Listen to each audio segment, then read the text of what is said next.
प्रेम और विवाह के क्षेत्र में सुख का एक राजमार्ग है जिस पर ईश्वर चाहता है कि हम चलें, लेकिन कई लोग दुख के दलदल में चलना पसंद करते हैं।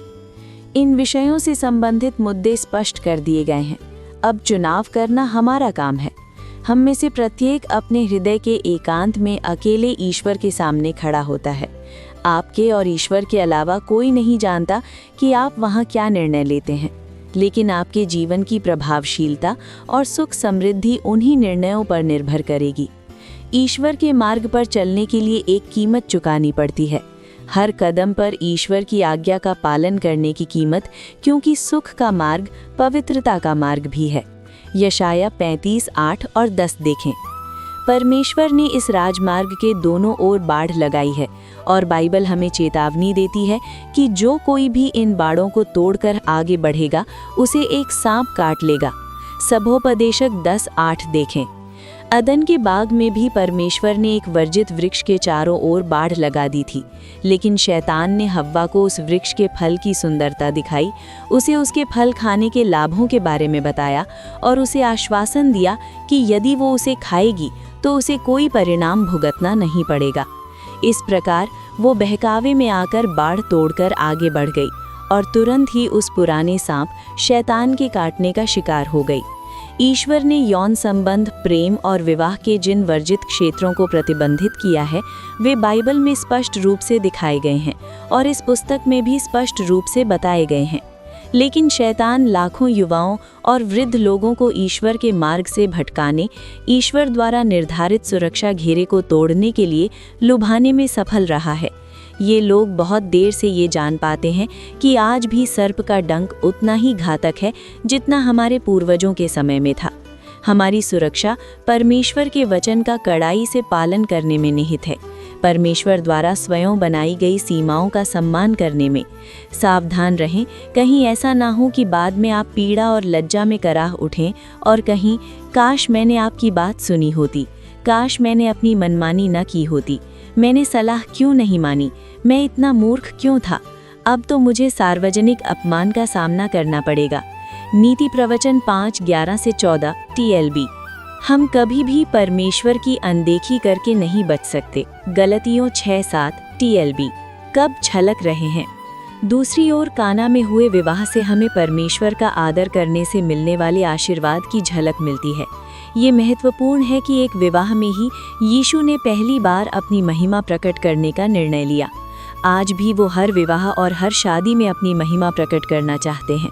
कामुकता, प्रेम और विवाह उनके द्वारा हमें दिए गए सबसे अनमोल उपहारों में से एक हैं और ये वे साधन हो सकते हैं जिनके माध्यम से वो न केवल हमें बल्कि हमारे माध्यम से दूसरों को भी अपनी महिमा प्रकट करते हैं, बशर्ते हम उन्हें ऐसा करने दें।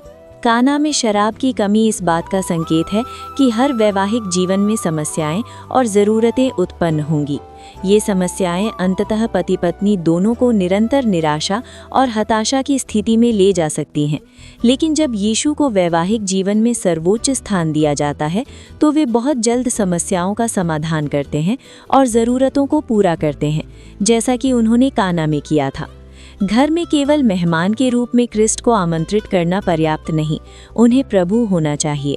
दीवार पर ये तख्ती टांगना सरासर मजाक है कि क्रिस्ट इस घर के मुखिया हैं, जबकि वास्तव में पति या पत्नी ही असली मुखिया हैं। लेकिन जहाँ कहीं भी क्रिस्ट को सचमुच मुखिया और प्रभु के रूप में स्वीकार किया जाता है, वहाँ वे अपनी महिमा को उसी तरह प्रकट करते हैं जैसे उन्होंने 2000 वर्ष पूर्व काना में किया था। पद 11। मरियम ने वहाँ मौजूद सेवकों को सलाह दी, वो तुमसे जो कुछ भी कहे वही करो। उन्होंने इस सलाह को माना और यीशु की आज्ञा का पूर्णतः पालन किया और जल्द ही समस्या हल हो गई। काश विवाहित जोड़े और विवाह की योजना बना रहे युवा भी इसी सलाह को माने और प्रभु की आज्ञाओं का पूर्णतः पालन करें, तो उनकी समस्याएं कितनी जल्दी हल हो जाएंगी। उस शादी में पानी शराब में बदल गया। जो चीज़ बेस्वाद, रंगहीन और साधारण थी, वो पल भर में मीठी, चमकदार और अनमोल चीज़ में बदल गई। ये इस बात का प्रतीक है कि कैसे वैवाहिक जीवन की साधारण चीज़ें यानी रोज़मर्रा की नीरस दिनचर्या भी चमकने लगती हैं जब घर का पूरा नियंत्रण प्रभु को सौंप दिया जाता है। बेस्वाद चीज़ मीठी हो जाती है और जो चीज़ पहले साधारण समझी जाती थी उसमें असीम मूल्य नजर आने लगता है। उस चमत्कार के फलस्वरूप बहुत से लोगों की ज़रूरतें भी पूरी हुई। एक ईसाई विवाह केवल दोनों जीवन साथियों को सुख प्रदान करके अपना उद्देश्य पूरा नहीं करता। परमेश्वर की इच्छा है कि विवाहित जोड़ों का जीवन निरंतर सुखमय हो। भजन संहिता 23:5। उन्हें बहुतों के लिए आशीर्वाद का स्रोत बनना चाहिए। वास्तव में जिनसे भी वे मिले उनके लिए आशीर्वाद का स्रोत बनना चाहिए। परमेश्वर ने एक बार अपने एक आज्ञाकारी सेवक से कहा था, मैं तुझे आशीष दूंगा, तू आशीष का स्रोत बनेगा, दूसरों को भलाई बांटते हुए, और तुझ में पृथ्वी के सब परिवार और कुल आशीष पाएंगे। उत्पत्ति 12:2-3। गलतियों 3:14 के अनुसार परमेश्वर की वो आशीष हमारे लिए भी है।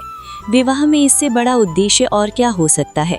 लेकिन हम दूसरों के लिए कितनी आशीष का स्रोत बनते हैं, ये इस बात पर निर्भर करेगा कि हम अपने दैनिक जीवन में परमेश्वर की आज्ञा का कितना पालन करते हैं। तेरे वंश के द्वारा पृथ्वी की सारी जातियां आशीष पाएंगी, क्योंकि तूने मेरी वाणी सुनी और मानी है।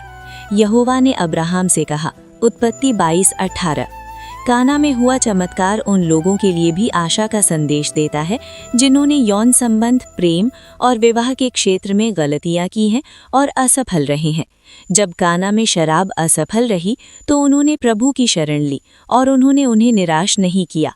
यदि आप अपनी आवश्यकता के समय उनकी शरण में आते हैं तो वो आपको भी निराश नहीं करेंगे, चाहे आपकी असफलता कितनी ही बड़ी क्यों ना हो।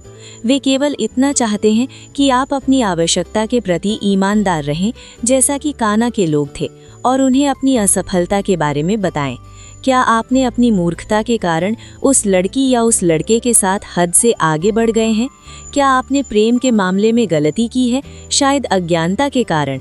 क्या आप इसके परिणाम स्वरूप अब शर्मिंदगी और निराशा का सामना कर रहे हैं? क्या दूसरे आपको गलत समझते हैं और आपकी निंदा करते हैं, या शायद आपको बदनाम करते हैं? तो बिना एक पल भी विलंब किए तुरंत प्रभु की शरण में आएं। वे संकटों के मित्र हैं।